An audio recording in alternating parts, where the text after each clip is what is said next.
80 though. Do they care about 80? Oh my gosh, that's ridiculous. Okay, ready? Here we go.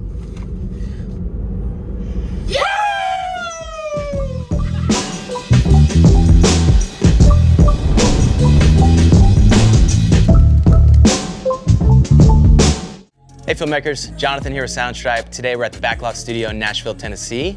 We've got a Tesla Model 3 behind us, and we're gonna be going through some tips and tricks on how to shoot a car commercial in a studio. Let's get into it.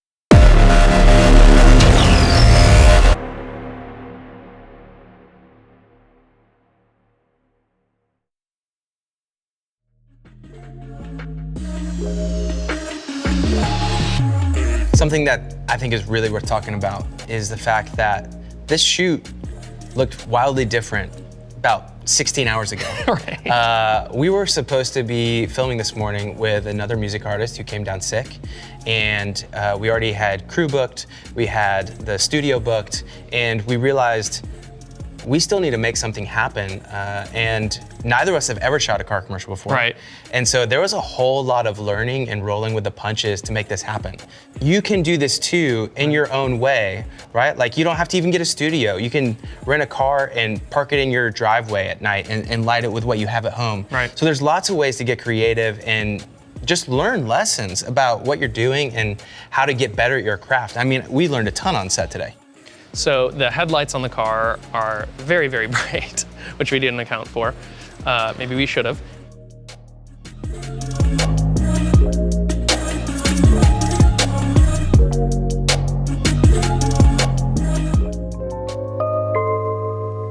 Any type of product photography you're doing, you really have to make sure you're accentuating the details in its purest form, right? So if we had a boxy car back here behind us, we would light it and shoot it in a different way. We would focus on different details. But today we're working with a Tesla Model 3. Chris, tell us a little bit about how you chose the lighting setups you did to capture the details. Yeah, so to capture the details of this car, we started with the Astera Titan tubes that we had in a single long run.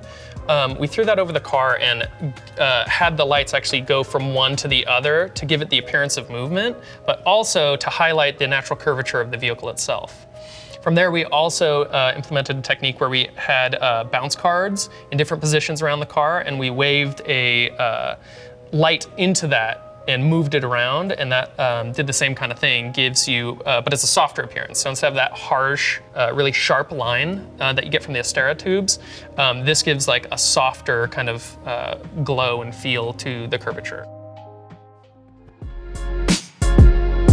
Every great car commercial has movement.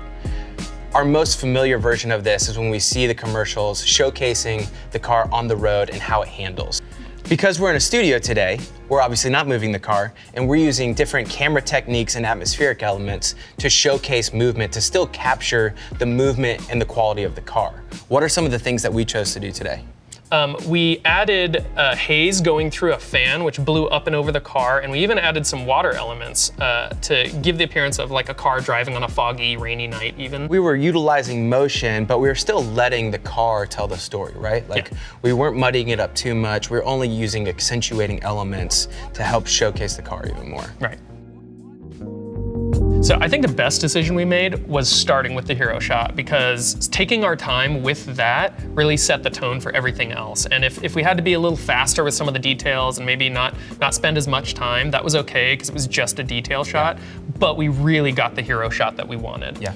We added a bright source directly behind the car and illuminated the haze. So basically what that does is that creates a silhouette, so you can actually see the body of the vehicle in the space. So it's not just glowing headlights and a big black blob of nothing. We also added a Gemini light that helped to illuminate the haze that was kind of coming through the background, and that kind of gave a little bit of separation between the backgrounds so that you don't, again, just have like black floating car in black void of nothing.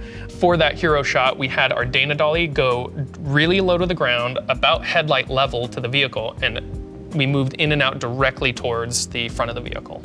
And one other thing that we chose to do is every great hero has personality, right? So we were actually cueing the headlights to come on as part of the story, right? This isn't just a static thing, right? This is the hero, there's personality, and we wanted to bring that liveliness to it. Right.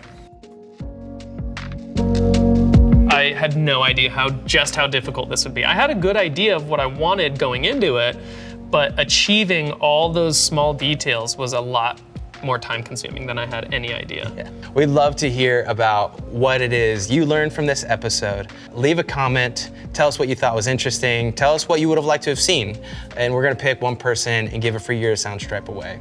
Thanks so much for hanging out with us. We'll see you next time.